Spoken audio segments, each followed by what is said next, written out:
تمام کائنات سے شرک و بت پرستی کا خاتمہ۔ یہ وہاں جا کے جو پہلی چیز سوچنی ہے وہ یہ سوچنی ہے کہ اب یہ کیسے ممکن ہے اور ہمیں اس بارے میں کیا کرنا چاہیے، کیونکہ رسول اللہ صلی اللہ علیہ وسلم کو ظاہرہ اتنی ہی عمر ملی کہ خطہ عرب تک یہ کام ہو سکا، ابھی پوری دنیا باقی ہے اور بے شمار جگہ پہ شرک و بت پرستی جاری ہے۔ تو سب سے پہلا پوائنٹ جو آپ نے وہاں سوچنا ہے اور جس پہ غور و فکر کرنا ہے وہ یہ ہے کہ رسول اللہ صلی اللہ علیہ وسلم کے مشن میں سے جو کام باقی ہے، جو خطہ عرب تک ہی ممکن ہو سکا، اس کی تکمیل ہم کیسے کریں، کیا پروگرام بنائیں، کون سی قربانی دیں، کون سا علم حاصل کریں، کون سے اپنے رویوں میں تبدیلی لائیں، کون سی اخلاقی بہتری اپنائیں، کون سے نئے زندگی کے زاویے ہم کھوجیں۔ اگر اتنا بڑا اجتماع ہے اور آپ خطبہ حج کا سن کر عرفات سے واپس آ جاتے ہیں تو کیا لائے، کیا پرفارم کیا؟ اور دوسرا مشن کیا تھا رسول اللہ صلی اللہ علیہ وسلم کا؟ کائنات میں جتنی مخلوق ہے اللہ کی، اس کے استحصال کا خاتمہ۔ صرف انسان نہیں، رسول اللہ کو اللہ فرماتا ہے کہ تمام جن و انس کی طرف مابوس کیا، تمام جن و انس۔ اب جن میں ہر وہ مخلوق آتی ہے جو چھپی ہوئی ہے، جو ظاہر نہیں ہے، اور انس میں ہر وہ مخلوق آتی ہے جو سانس لینے والی ہے۔ تو تمام کی طرف اللہ نے اللہ کے رسول صلی اللہ علیہ وسلم کو مابوس فرمایا۔ تو ہمارا مشن یہ ہونا چاہیے کہ ہمیں وہاں غور کرنا ہے، فکر کرنا ہے، کوشش کرنی ہے، مشورے کرنے ہیں کہ دنیا سے تمام مخلوقات کے لیے استحصال کو ہم کیسے ختم کر سکتے ہیں۔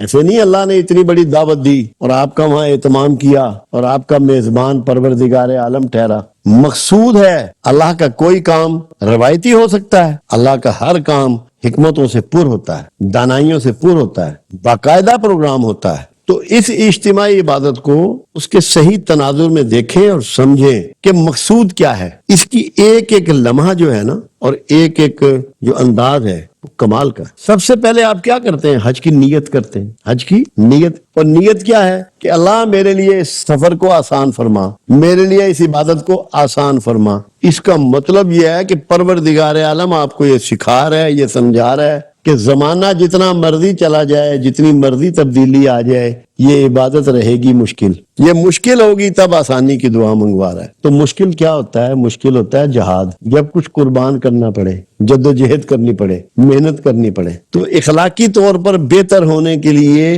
جب آپ گھر سے نکلتے ہیں، اس کی نیت کرتے ہیں، اس کا مطلب ہے آپ برائیوں کے خلاف جہاد کا علم آپ نے اٹھا لیا، آپ نے آرام کو تج دیا ہے، چھوڑ دیا ہے، آسائشوں کو ترک کر دیا ہے، آپ نے اپنے آپ کو ایک میدان میں، ایک میدان کارزار میں پٹ کر دیا۔ تو تب اللہ سے دعا اللہ آپ سے کروا رہا ہے کہ اس کی دعا یہ ہے کہ اس عبادت اور سفر کو میرے لیے آسان فرما۔ اب دوسری چیز آگے پھر آپ احرام باندھتے ہیں۔ اللہ کی مسجد کا نام بھی مسجد حرام ہے کہ وہاں داخل ہونے کے لیے کچھ پابندیاں ہیں، کچھ چیزیں آپ پہ حرام کر دی جاتی ہیں۔ اس کے لیے مخصوص لباس ہے، اس کو احرام کہتے ہیں، کہ جب وہ لباس آپ پہن لیتے ہیں تو آپ پہ بہت سی پابندیاں لاگو ہو جاتی ہیں، آپ کو بہت سی حلال چیزیں چھوڑنا پڑتی ہیں، آپ اپنی پھنسی بھی نہیں توڑ سکتے، اپنا بال نہیں جسم کا توڑ سکتے، تو بہت سی چیزیں آپ پر شکار نہیں کر سکتے، شکار کیا ہوا گوشت نہیں کھا سکتے، پابندیاں لاگو ہو جاتی ہیں۔ کیوں؟ اللہ کو کیا ملتا ہے آپ پہ پابندیاں لگا کر؟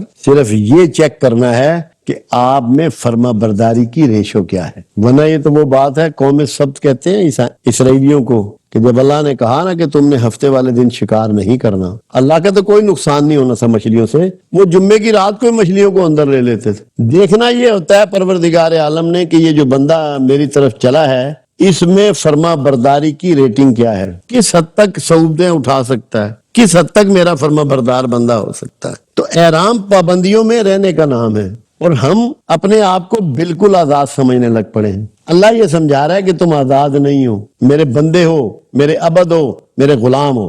اس کی کنفرمیشن آپ کو احرام کے لباس میں پرووائڈ کر رہا ہے کہ تیری مرضی اب ختم، تیرے معاملات ہیں مگر چلیں گے میری مرضی سے۔ تو یہ جب آپ احرام باندھتے ہیں تو آپ فرما برداروں میں داخل ہو جاتے ہیں، اپنی آرزو اور خواہشیں آپ ترک کر دیتے ہیں، آپ اللہ کی مرضی پہ چلنا شروع ہو جاتے ہیں، وہیں سے آپ برگزیدہ ہو جاتے ہیں، کیونکہ عزت اور شرف اللہ کی فرما برداری میں پنہا ہے۔ تو یہ آپ کے بڑے نصیب جاگ جاتے ہیں جو آپ اللہ کی فرما برداری میں داخل ہو جاتے ہیں۔ اس کے بعد آپ دیکھیے جب آپ وہاں پہنچ جاتے ہیں تو سب سے پہلے آپ کو عمرہ ادا کرنا ہے، حرم میں داخل ہونا ہے۔ کبھی آپ نے سوچا کہ طواف کرتے ہیں آپ جا کے، یہ طواف کیا ہے؟ ایک دفعہ ایک صاحب تھے تو وہ مجھے کہنے لگے کہ جی ہم یہ جو طواف کرتے ہیں ہم اللہ کو ڈھونڈتے ہیں، ہم اللہ کو ڈھونڈتے ہیں۔ میں نے کہا بات یہ ہے جناب، قرآن تو کچھ اور کہہ رہا ہے، قرآن میں تو پروردگار عالم فرما رہا ہے کہ اے میرے بندے تو مجھے پکار، میں تیری شہرک سے بھی قریب ہوں، میں تیری قبول کرتا ہوں، میں تیری سنتا ہوں۔ میں نے کہا آپ کہہ رہے ہیں کہ اللہ کو ہم وہاں ڈھونڈتے ہیں۔ میں نے کہا یہ نص قرآنی کے خلاف بات، ایسا نہیں ہے، تلاش نہیں ہے، یہ اس کے پیچھے پروگرام کچھ اور ہے۔ میں نے کہا 7 چکروں کا طواف ہوتا ہے، 7 چکروں کا ایک طواف ہوتا ہے۔ ہفتے کے دن کتنے ہوتے ہیں؟ 7۔ ہفتے کے دن بھی 7، چکر بھی 7۔ پروردگار عالم یہ چاہ رہا ہے، آپ کو یہ بتانا چاہ رہا ہے کہ ہفتے کے 7 دن تیری تمام کاوشیں، تیری عبادات، تیرے معاملات، تیری سوچیں، تیرے ارادے میرے گرد گھومنی چاہیے۔ تیرا محور میں ہوں، تیرا محور میں ہوں، تیری تمام پلاننگ، تیری تمام سوچیں، تیرے سارے ایکٹ، تیرے کاروبار، تیری نوکریاں، ان کا محور میں ہوں۔ ہفتے کے 7 دن یعنی کہ ساری عمر۔ جب ایک ویک میں 7 دن آپ پھر رہے ہیں تو اگلے ویک میں بھی 7 دن آپ اللہ کے گردی گھوم رہے ہیں۔ اور میں نے یہ کہا، میں نے کہا دیکھیں ایک بات اور اس میں کمال کی ہے، دنیا میں ساری مشینیں، ہر چیز کلاک کی مانند گھومتی ہے، right to left, right to left, دائیں سے بائیں کو سب گھومتے ہیں۔ میں نے کہا یہ واحد عبادت ہے اور کمال حسن ہے کہ اس میں آپ بائیں سے گھومتے ہیں۔ چکر جتنا بھی ہے طواف کا، آپ بائیں سے اختیار کرتے ہیں۔ حجر اسود سے جب آپ شروع کرتے ہیں تو بائیں طرف سے دائیں کو مڑتے ہیں۔ یہ اینٹی کلاک ہے۔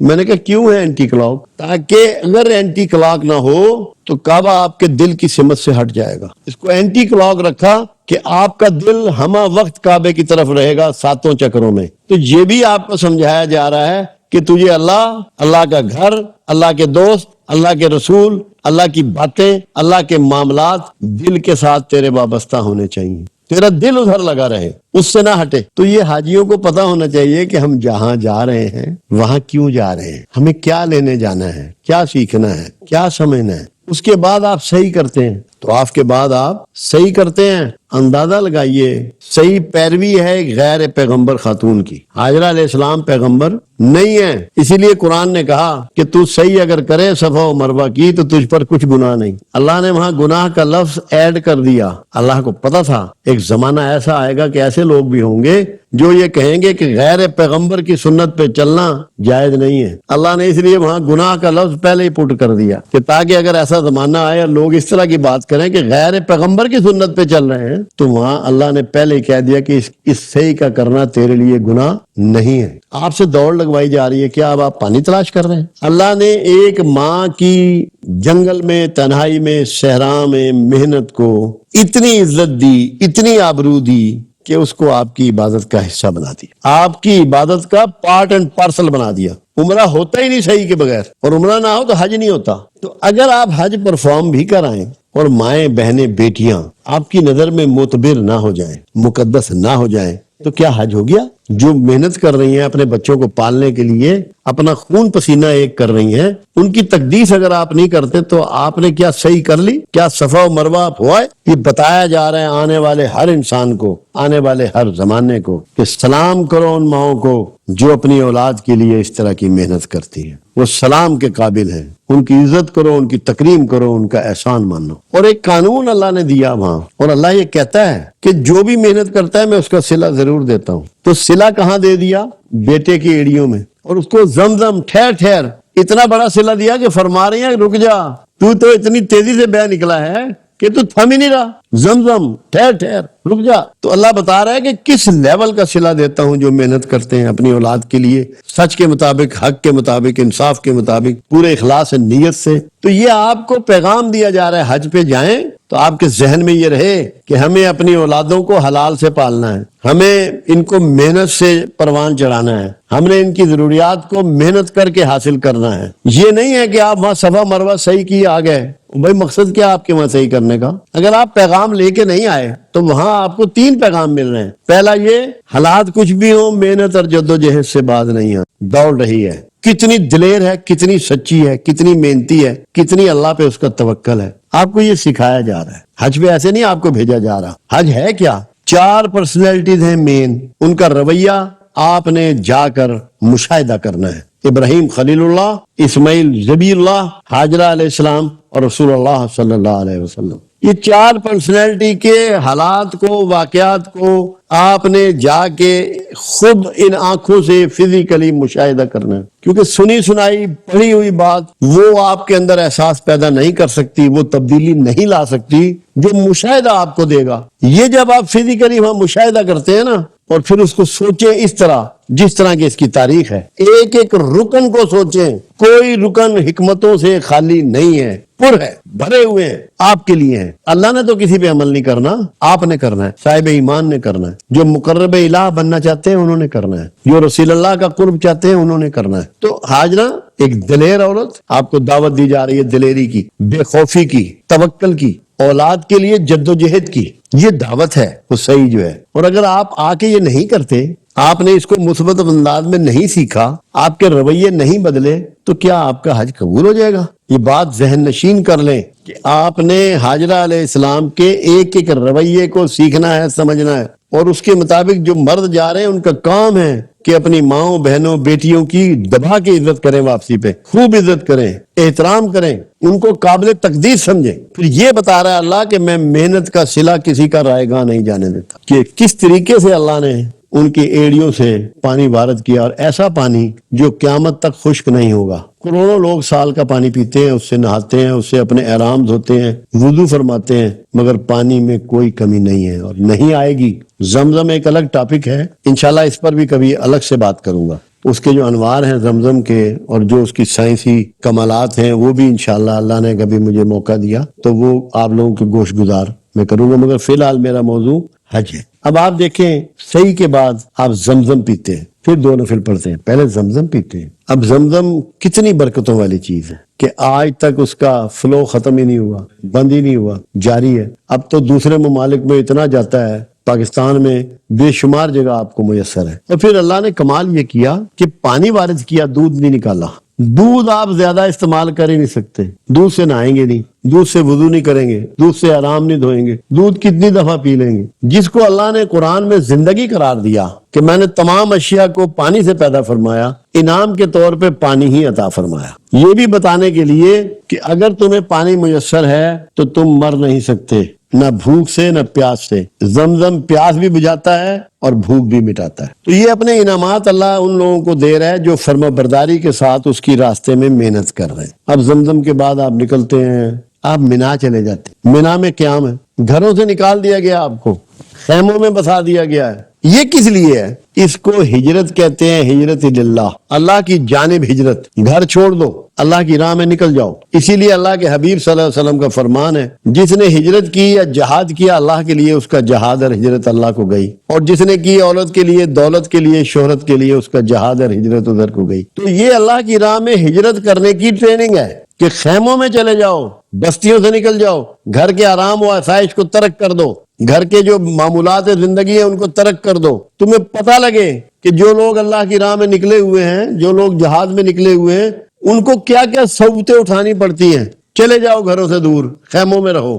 یہ سارے ٹریننگ کے حصے ہیں۔ ہمارے پاس یہاں بہت سارے فوجی دوست بھی ہمارے بیٹھے ہیں، ان سے واسطہ ہمارا پڑتا ہے، تو ان کو جنگلوں میں لے جاتے ہیں، جو ان کی سکیمیں ہوتی ہیں، سردیوں کی الگ، گرمیوں کی الگ، پانیوں کے موسم کی الگ، تاکہ ان کو تربیت حاصل ہو ہر طرح کے حالات سے لڑنے کی۔ تو خیمہ دان ہونے کا مطلب ہے کہ آپ کو مختلف مسائل سے دوچار کر کے، مختلف مشکلات میں ڈال کر آپ کو تربیت دی جا رہی ہے کہ جب تم نے اللہ کے راہ میں نکلنا ہے تو تمہیں یہ صعوبتیں اٹھانی پڑیں گی۔ یہ بنیادی طور پہ ٹریننگ کا ایک کورس ہے، ٹریننگ کا ایک حصہ ہے۔ اور آپ مینا میں رہنے کے بعد کہاں جاتے ہیں؟ عرفات۔ عرفات کیا چیز ہے؟ عرفات ایسا مقام ہے روز قیامت جیسے اللہ کا عرش ہوگا اور ساری کائنات کو، سارے مخلوق کو اللہ اکٹھا کرے گا، روز محشر ہوگا، اللہ کے حضور کھڑا ہونا ہوگا، اور جیسی یہ 2 چادریں آپ کو دی گئی ہیں، یہی 2 چادریں ہوں گی، نہ کوئی زبان ہوگی نہ پہچان ہوگی، کوئی کسی کو نہیں جانے کا، نفسا نفسی کا عالم ہوگا۔ یہ اس کی ریہرسل کروائی جا رہی ہے، بتایا جا رہا ہے کہ اس کو بلیو کر لو کہ تمہیں میرے حضور ایسے ہی کھڑا ہونا ہے۔ اور دوسری چیز اس میں یہ بتائی جا رہی ہے، اب آپ دیکھ لیں جتنے خطبے بھی آپ حج کے سنیں گے، جتنے بھی کسی بھی مکتب فکر کے وہاں لوگ موجود ہوں، وہ امت کو مخاطب کرتے ہیں، انسانیت کو مخاطب کرتے ہیں، کسی انڈیویجول کے لیے وہاں کوئی پیغام نہیں ہوتا۔ اصول تو یہ ہے کہ وہاں سے آپ کے لیے پروگرام ڈیلیور ہو کہ تمہارا، اے مسلمانوں، اے مومنین، تمہارے لیے اگلے سال کا یہ شیڈول ہے، یہ پروگرام ہے، یہ ترتیب ہے، اس کے مطابق زندگی گزارنی ہے، اس کے مطابق اپنی کاروبار کرنے ہیں، اس کے مطابق اپنی حکومتوں کے ساتھ معاملات کرنے ہیں، اس کے مطابق تم نے انٹرنیشنلی ڈیل کرنا ہے. باتیں اس میں ساری ہوتی ہیں جو خطبہ وہاں دیا جاتا ہے. اور جب خطبہ حجۃ الوداع پر رسول اللہ صلی اللہ علیہ وسلم نے اسی عرفات میں خطبہ ادا فرمایا تھا، مسجد نمرہ میں ایک پاؤں مبارک آپ کا دیوار کے اندر تھا اور ایک پاؤں مبارک آپ کا دیوار کے باہر تھا، تو اس وقت آپ نے امت نہیں کہا تھا یا ایھا الناس، اے لوگو، پوری کائنات کو، پوری انسانیت کو ایڈریس کیا تھا. کیوں؟ رسول اللہ کا یہی منصب تھا، کیونکہ آپ کو مابعوث کیا گیا تمام جن و انس کے لیے، تمام مذاہب کے لیے، جتنے نبی آگے سب کی امتوں کی طرف الناس کی بات کی تھی. یا ایھا الناس، اے لوگو. ہمیں اسی سوچ کے ساتھ اے لوگ بن کے ہی حج کرنا ہے. عرفات میں ہمیں کھڑا ہونا ہے اور یہ سوچنا ہے کہ آئے رسول اللہ مجھ سے مخاطب ہے. اور کیا خطاب کیا تھا؟ خطبہ حجۃ الوداع ہمارے ازبر ہونا چاہیے، ہمارے گھروں میں ہونا چاہیے، لکھا ہوا ہونا چاہیے، یاد ہونا چاہیے، کیسٹوں میں ہونا چاہیے، ریکارڈ میں ہونا چاہیے. کیوں؟ وہ دین کا خلاصہ ہے. عرفات میں دین کا خلاصہ پیش کیا جاتا ہے کہ 23 سالوں میں میرے آقا پر جو اترا، جو وحی نازل ہوئی، اس کا خلاصہ کہ جو تمہیں پرچہ ملنے والا ہے اللہ کے ہاں، جو تمہیں جواب دہی کرنی ہے، اس کے آسان ترین سوال خطبہ حجۃ الوداع میں میرے آقا نے بیان کر دی. یہ عرفات وہ میدان ہے جہاں آپ کو کھڑا ہونا ہے اس سوچ کے ساتھ کہ میں رسول اللہ کا نمائندہ ہوں، رسول اللہ کے بہاف پہ یہاں گفتگو ہو رہی ہے، وہ میں سن رہا ہوں، اور مجھے کائنات کی تقدیر کو بدلنا ہے، صرف اپنی نہیں. اگر آپ اپنی ذات کو بدلنے کے لیے گئے تو آپ خود غرض ہیں. خود غرض کی عبادت، اتنی بڑی عبادت، اتنے بڑی اجتماعی عبادت اللہ قبول نہیں کرے گا.